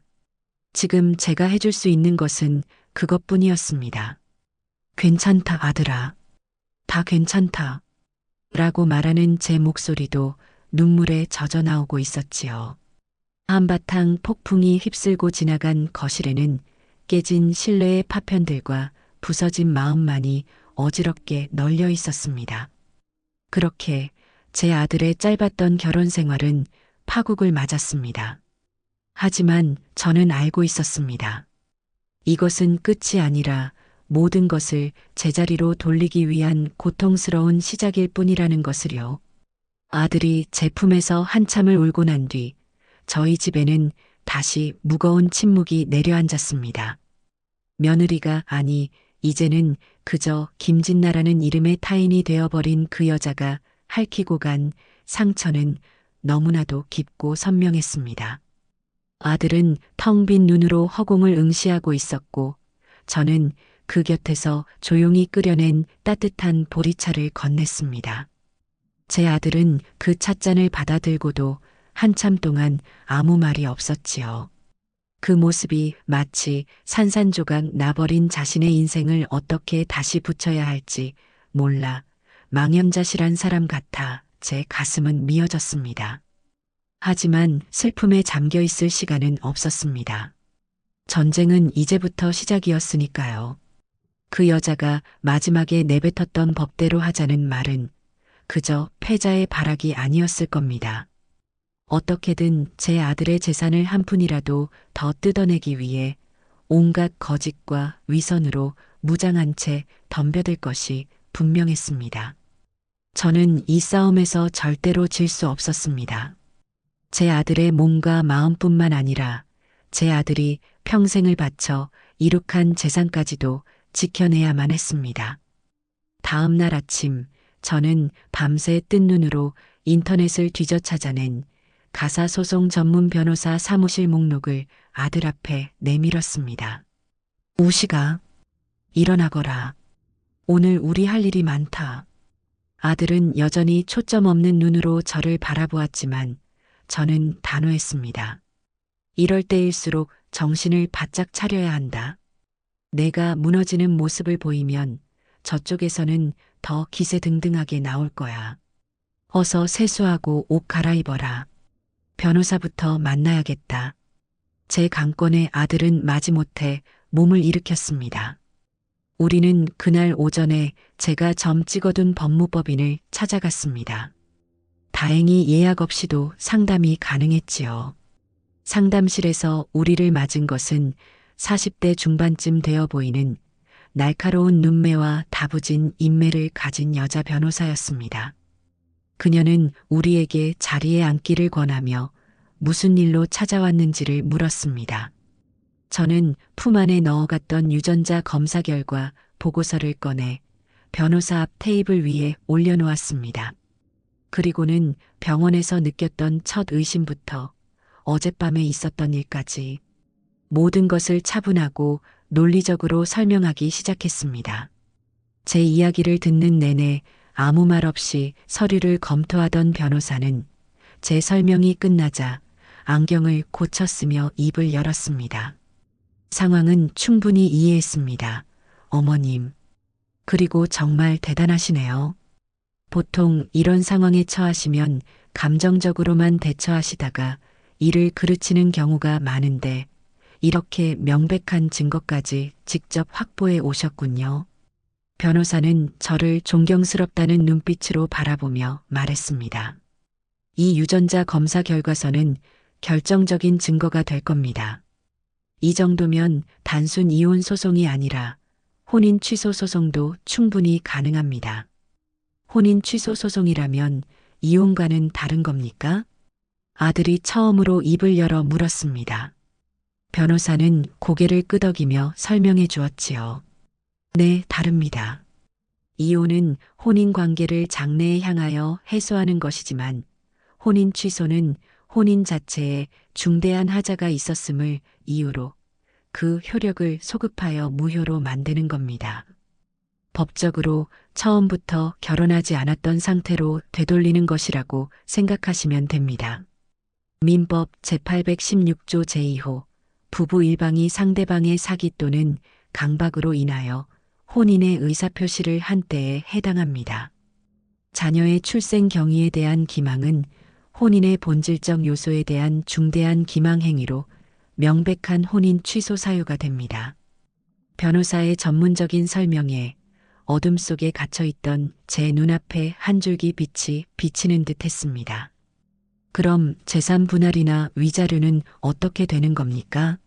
그 여자는 마지막까지 재산 절반을 내놓으라고 소리치고 갔습니다만 혼인이 취소될 경우 재산 분할 청구권은 원칙적으로 인정되지 않습니다. 혼인 생활 자체가 무효가 되기 때문이지요. 오히려 반대로 김우식 씨께서 상대방에게 정신적 고통에 대한 손해배상, 즉 위자료를 청구할 수 있습니다. 명백한 유책 배우자는 상대방이니까요. 또한 혼인 기간 중 김우식 씨의 재산으로 취득하게 된 모든 것, 예를 들어 명품 가방이나 귀금속 같은 것들도 부당이득으로 간주하여 반환을 청구할 수 있습니다. 변호사의 말을 듣고 있던 아들의 눈에 아주 오랜만에 희미한 희망의 빛이 어리는 것 같았습니다. 우리는 그 자리에서 바로 변호사 선임 계약서에 도장을 찍었습니다. 변호사는 앞으로의 진행 절차와 우리가 준비해야 할 서류 목록을 꼼꼼하게 알려주었지요. 사무실을 나서며 저는 제 아들의 어깨를 힘주어 잡았습니다. 맞지? 우리가 이기는 싸움이다. 그러니 더 이상 기죽어 있지 마라. 이 애미가 그리고 법이 너의 편이다. 하지만 우리의 결심이 굳어지기 무섭게 상대방의 공격이 시작되었습니다. 며칠 뒤 법원에서 보낸 두툼한 서류 봉투가 저희 집으로 배달되었습니다. 김진나 측에서 먼저 이혼 소장을 제출한 것이었지요. 저는 아들과 함께 떨리는 마음으로 소장을 읽어 내려갔습니다. 그리고 그 안에 적힌 내용에 우리는 경악을 금치 못했습니다. 소장 속에서 김진나는 완벽한 피해자로 둔갑해 있었습니다. 그녀의 주장은 이러했습니다. 남편 김우식은 결혼 생활 내내 가정에 무관심했으며 아내가 출산을 했음에도 불구하고 자신을 돌보지 않고 시어머니의 말만 듣는 마마보이였다. 시어머니 이연숙은 결혼 초기부터 사사건건 며느리를 트집잡고 구박했으며 급기야는 아무런 근거도 없이 갓 태어난 손주의 혈통을 의심하며 며느리에게 폭언을 퍼붓고 집에서 내쫓았다. 심지어는 제가 100일 잔칫날 아기의 입을 닦아주었던 일을 정서적 아동학대라고 표현하기까지 했더군요. 그리고 그 끝에는 이 모든 정신적 고통에 대한 위자료로 1억 원을 지급하고 혼인 기간 중 형성된 김우식 명의의 아파트와 예금 자산의 절반을 재산분할로 요구한다는 내용이 적혀 있었습니다. 이게 말이 됩니까? 아들은 소장을 바닥에 내동댕이 치며 분노에 몸을 떨었습니다. 흙을 백이라고 우기는 파렴치한 거짓말의 향연이었습니다. 어머니, 저 여자가 정말 미쳤나 봐요. 어떻게 이런 거짓말을. 저는 화가 머리끝까지 치밀어 올랐지만 애써 평정심을 유지하려 노력했습니다. 진정해라, 우식아. 저쪽에서 이렇게 나올 것이라는 건 예상했던 일이다. 거짓말을 하는 자는 더 큰 거짓말을 만들어내기 마련이지. 중요한 것은 우리가 저 거짓말들을 어떻게 깨부수느냐 하는 것이다. 저는 곧바로 우리 변호사에게 연락해 소장 내용을 알렸습니다. 변호사는 제 생각보다 훨씬 차분했습니다. 예상했던 시나리오입니다. 상대방이 유책 배우자임을 스스로 인정할 리가 없지요. 자신들의 책임을 덮기 위해 오히려 이쪽을 공격하며 흙탕물 싸움으로 끌고 가려는 전형적인 수법입니다. 신경 쓰실 것 없습니다. 우리는 감정적으로 대응할 필요 없이 오직 증거로만 이야기하면 됩니다. 변호사의 말에 저는 다시 마음을 다잡았습니다. 우리는 변호사의 조언에 따라 김진나의 주장을 조목조목 반박하는 답변서를 준비하기 시작했습니다. 그리고 동시에 혼인 취소를 구하는 반소를 제기했지요. 답변서와 반소장에는 우리의 모든 주장을 뒷받침할 증거 자료들을 첨부했습니다. 유전자 검사 결과 보고서는 물론이고 제가 그동안 김진나와 주고받았던 메시지 내용, 아들이 그녀에게 선물했던 고가의 물품 내역, 심지어는 100일 잔치를 위해 제가 장을 봤던 영수증까지.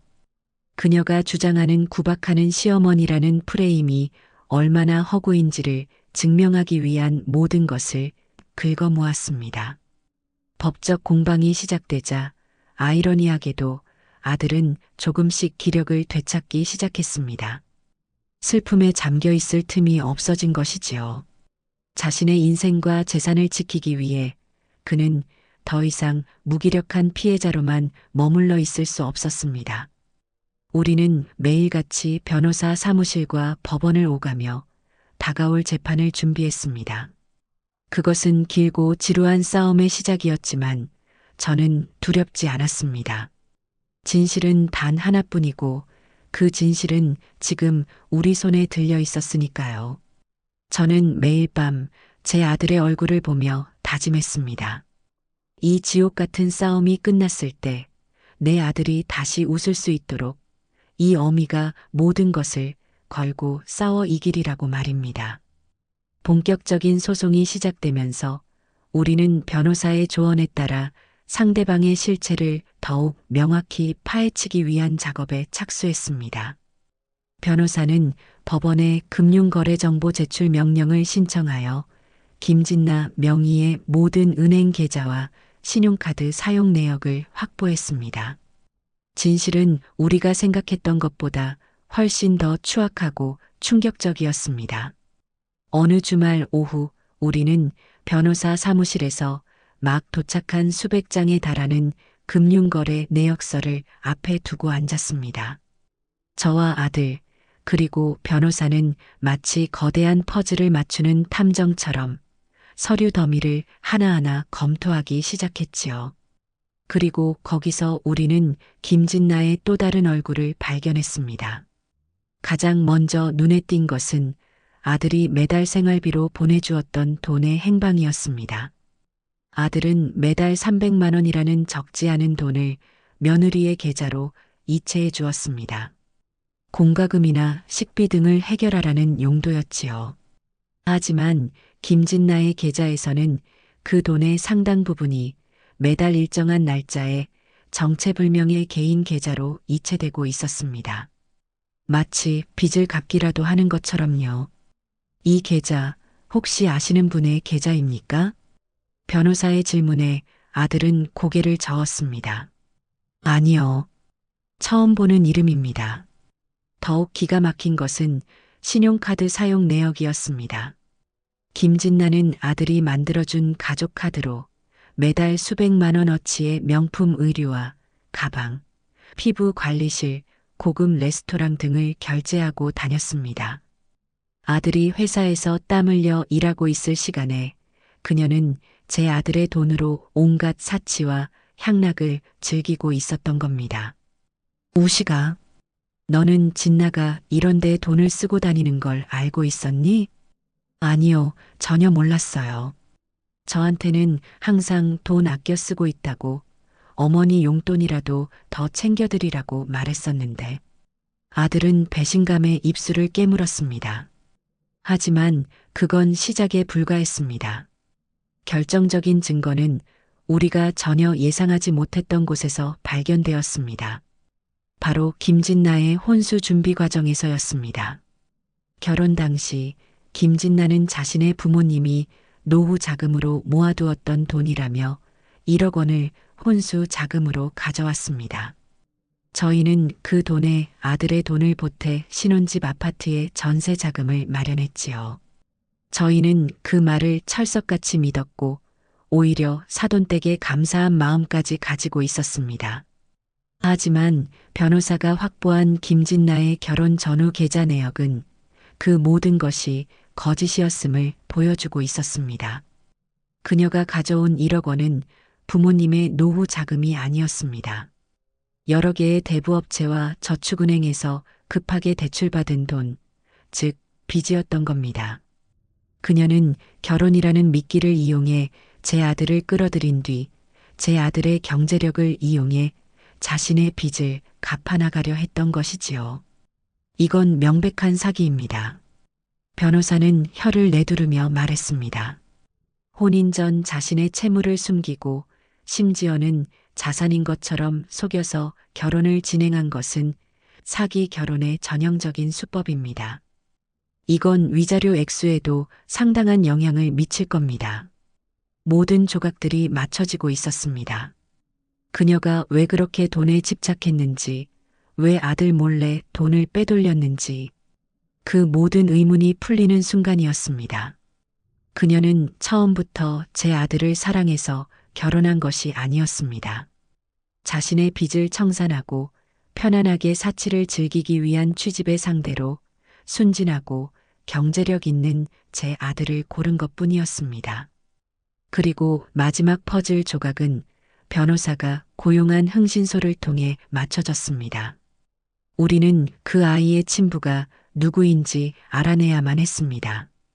김진나가 결혼 전 만났던 남자라고 둘러댔던 그 사람의 정체를요. 며칠 뒤 변호사에게서 연락이 왔습니다. 상간남의 신원을 파악했습니다. 그런데 상황이 좀 복잡합니다. 변호사가 내민 보고서에는 한 남자의 사진과 신상 정보가 담겨 있었습니다. 그는 유부남이었습니다. 심지어 아내와 아이까지 있는 평범한 가정을 꾸리고 있는 남자였지요. 직업은 변변치 않았고 노름 빚으로 인해 신용불량자 상태라는 내용까지 적혀 있었습니다. 결국 김진나는 유부남과 불륜관계를 이어오다 그의 아이를 임신했고 그 사실을 그 남자에게도 그리고 제 아들에게도 숨긴 채 양쪽을 모두 속여왔던 겁니다. 아마 그 유부남에게는 아이를 지우겠다고 거짓말을 하고 제 아들에게는 자신의 아이인 것처럼 속여 결혼을 감행했을 테지요. 그 추악하고 이기적인 욕망의 소용돌이에 제 아들이 희생양이 되었던 겁니다. 모든 증거를 확보한 우리는 마침내 결전의 날을 맞았습니다. 가정법원에서 열린 첫 변론 기일. 법정 복도에서 마주친 김진나의 얼굴은 예전과 달리 수척해 보였지만 그 눈빛만은 여전히 도끼로 가득 차 있었습니다. 그녀는 저와 제 아들을 경멸과 원망이 뒤섞인 눈으로 쏘아보더군요. 재판이 시작되고 양측 변호사들의 불꽃 튀는 공방이 이어졌습니다. 상대 측 변호사는 여전히 김진나가 불행한 결혼 생활의 피해자라고 주장하며 시어머니의 부당한 대우와 남편의 무관심을 열거했습니다.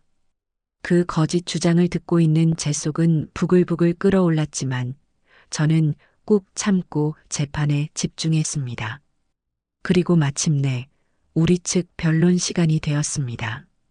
우리 변호사는 차분한 목소리로 하지만 힘주어 준비한 증거들을 하나씩 제시하기 시작했습니다. 존경하는 재판장님, 지금부터 피고의 주장이 얼마나 허구에 가득 찬 것인지를 증명하겠습니다. 변호사는 가장 먼저 유전자 검사 결과 보고서를 증거로 제출했습니다. 재판정의 모든 시선이 보고서에 쏠렸고 방청석에서는 작은 탄성이 터져 나왔습니다. 이어서 변호사는 김진나의 금융거래 내역과 신용카드 사용 내역이 담긴 PPT 자료를 화면에 띄웠습니다. 그녀가 제 아들 몰래 돈을 빼돌린 내역과 그 돈으로 온갖 사치를 부리고 다닌 행적이 적나라하게 드러났지요. 마지막으로 상간남의 신상 정보와 그가 유부남이라는 사실까지 폭로했습니다. 모든 증거가 공개되자 김진나의 얼굴은 잿빛으로 변해갔습니다. 그녀의 변호사조차도 당혹스러운 표정을 감추지 못했지요. 거짓으로 쌓아 올린 성이 진실이라는 거대한 파도 앞에 힘없이 무너져 내리는 순간이었습니다.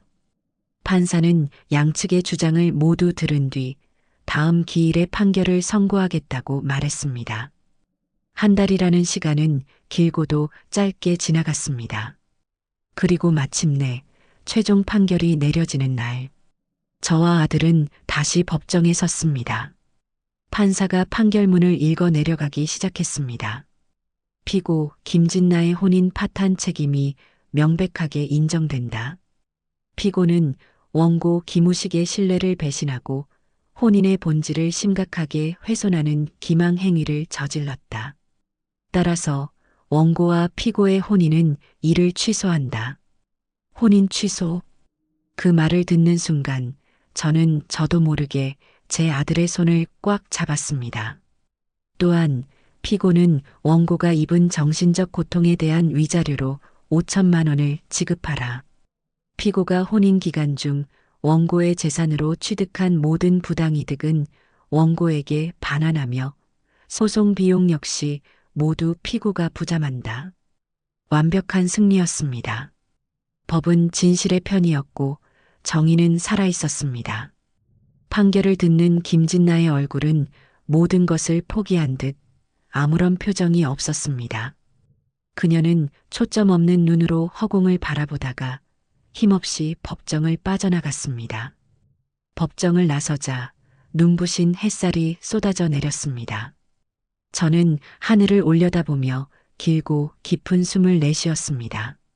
길고 길었던 전쟁이 마침내 끝이 난 겁니다. 옆에 선 아들의 얼굴에도 아주 오랜만에 희미한 미소가 번지고 있었습니다. 그것은 기쁨의 미소라기보다는 모든 것을 끝냈다는 안도의 미소에 가까웠지요. 속이 다 후련해지는 시원한 사이다 한 사발을 들이켠 듯한 순간이었습니다. 법정의 문을 나서는 순간 길고 어두웠던 터널의 끝에 마침내 다다른 기분이었습니다. 하지만 재판에서의 승리가 제 아들의 마음에 남은 깊은 상처까지 말끔히 치유해주는 것은 아니었지요.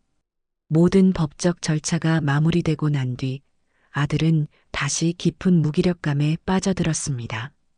껍데기만 남은 채 영혼은 재판 과정에서 모두 소진해버린 사람처럼 보였어요. 저는 그런 아들을 제 집으로 데리고 왔습니다. 아들이 결혼 전에 쓰던 작은 방을 다시 치워주고 매일 아침 저녁으로 따뜻한 밥을 지어 먹였습니다. 아들은 밥상에 앉아서도 좀처럼 수저를 들지 않았고 하루 종일 방 안에 틀어박혀 창밖만 멍하니 바라보곤 했지요. 그 모습을 보는 제 마음은 갈기갈기 찢어지는 듯 아팠지만 저는 섣부른 위로나 충고를 건네지 않았습니다.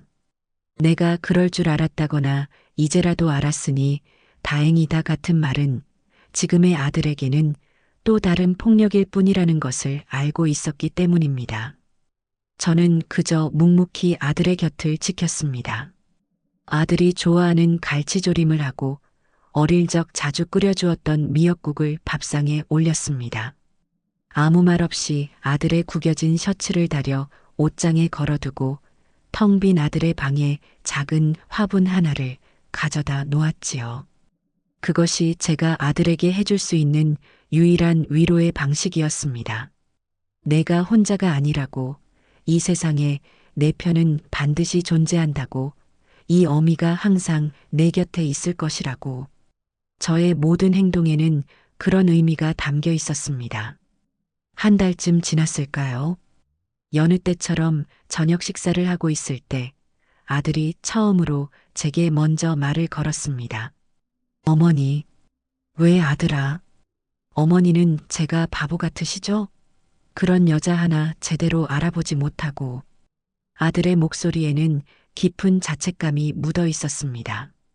저는 밥을 뜨던 수저를 내려놓고 아들의 눈을 똑바로 바라보며 말했습니다. 사람의 마음을 들여다보는 눈을 가진 사람은 세상에 아무도 없다. 사랑에 빠지면 더더욱 눈이 멀게 되는 법이고, 그건 내가 바보 같아서가 아니라 그만큼 내 마음이 순수하고 진실했기 때문이야. 그러니 더는 너 자신을 탓하지 마라. 나쁜 것은 너를 속인 그 여자이지 속은 내가 아니야. 제 말에 아들의 눈시울이 붉어졌습니다. 죄송해요, 어머니. 제가 어머니 속을 너무 많이 썩여드렸어요. 그때 어머니가 저를 말리셨을 때 제가 어머니 말만 들었어도 지난 일을 후회해서 무엇하겠니? 인생은 비싼 수업료를 내고 배우는 과정이란다. 너는 아주 비싼 돈을 내고 사람을 너무 쉽게 믿어서는 안 된다는 귀한 가르침을 얻었다고 생각하거라. 이제부터 다시 시작하면 되는 거야. 그날 밤 아들은 아주 오랜만에 편안한 얼굴로 잠이 들었습니다. 그리고 며칠 뒤 아들은 제게 중대한 결심을 털어놓았습니다. 김진나와 함께 살았던 신혼집 아파트를 처분하겠다는 것이었지요. 그 집에 남아있는 모든 흔적을 지워버리고 싶어요. 그곳에만 가면 숨이 막혀요. 어머니, 제가 그 집을 정리하는 것 좀 도와주실 수 있으세요? 그래, 잘 생각했다. 과거에 얽매여 있어서는 한 발짝도 앞으로 나아갈 수 없는 법이지. 주말을 이용해 우리는 그 아파트를 찾아갔습니다. 문을 열고 들어서는 순간 시간이 멈춘 듯 모든 것이 그대로였습니다. 김진나의 화장품이 널려있는 화장대, 두 사람이 함께 찍은 웨딩 사진이 걸려있는 벽, 그녀가 쓰던 찻잔까지. 그 집안의 모든 물건들이 제 아들의 아픈 기억을 되살리는 흉기처럼 보였습니다. 우리는 쓰레기 봉투 수십 장을 사와 그 집의 물건들을 하나씩 담기 시작했습니다. 김진나의 옷가지와 구두, 가방들은 물론이고 두 사람이 함께 샀던 가구와 가전제품까지.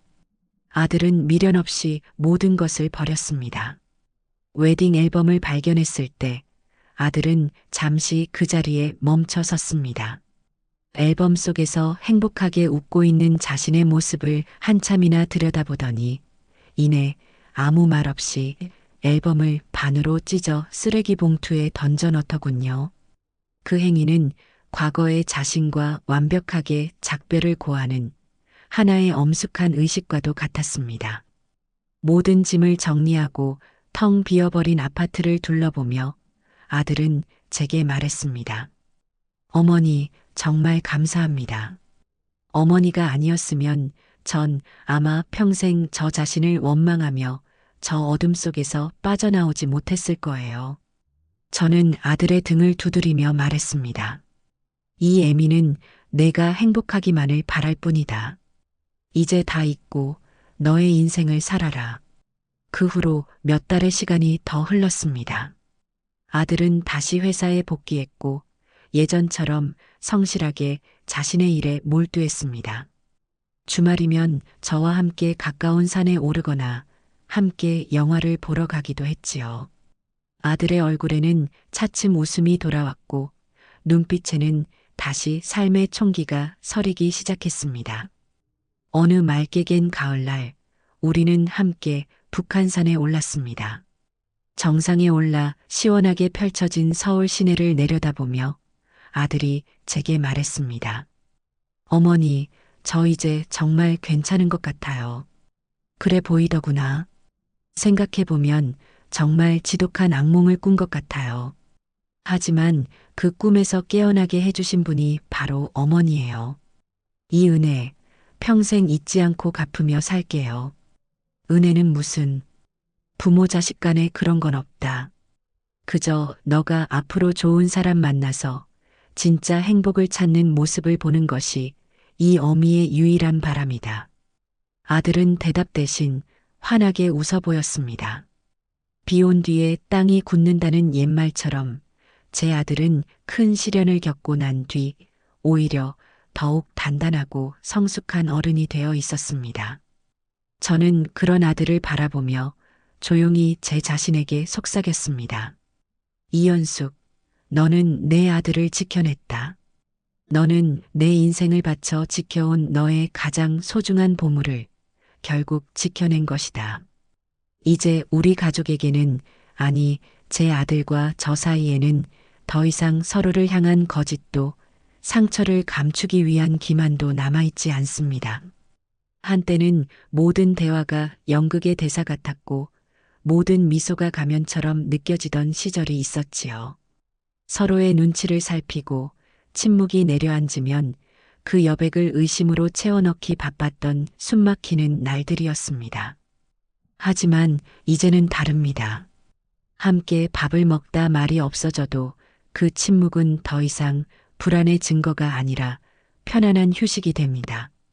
서로의 존재만으로도 충분한 꾸밈 없는 진심만이 우리 사이에 강물처럼 흐를 뿐입니다. 물론 비록 한바탕 거대한 폭풍우가 저희의 삶을 뿌리째 뒤흔들고 지나간 것은 사실입니다. 그 폭풍은 제 아들의 세상을 무너뜨렸고 제 가슴에도 지울 수 없는 생채기를 남겼습니다. 하지만 모든 것을 앗아간 줄로만 알았던 그 거센 비바람은 역설적이게도 가장 중요한 것만을 남겨두고 모든 허상을 씻어갔습니다. 겉보기에만 그럴듯했던 무대장치와 소품 같은 관계들을 모조리 휩쓸어 가버리니 그제야 어떤 풍파에도 흔들리지 않는 가족이라는 단단한 안반이 모습을 드러냈습니다. 우리는 비로소 맑고 투명해진 하늘 아래 가장 본질적이고 소중한 서로의 존재를 마주하게 된 것이지요. 저는 평생 평화라는 것을 잘못 이해하고 살았던 것 같습니다.